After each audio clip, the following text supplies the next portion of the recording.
Sommes-nous francophones?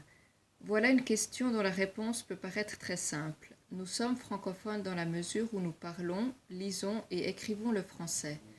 D'ailleurs, le français n'a-t-il pas le statut de langue minoritaire historique dans nos vallées?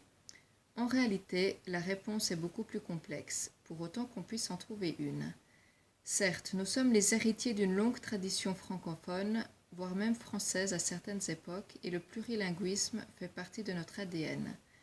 En effet, depuis des siècles, la cohabitation et la diglossie linguistique entre les langues françaises, italiennes, occitanes et piémontaises caractérisent ce territoire et selon les aléas de l'histoire et des histoires, l'une s'impose au détriment de l'autre.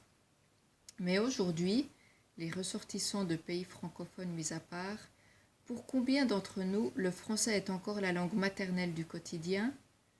Pour combien la langue française est encore celle dans laquelle on se réfugie le soir grâce à la lecture au terme d'une longue journée italo-anglophone?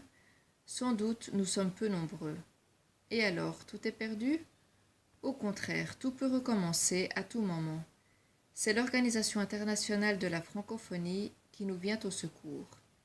Parmi les définitions qu'elle propose pour définir la francophonie, il y a celle de la langue choisie, une expression qui ne renvoie pas à proprement parler à un concept sociolinguistique, ni même à un usage ou à un statut.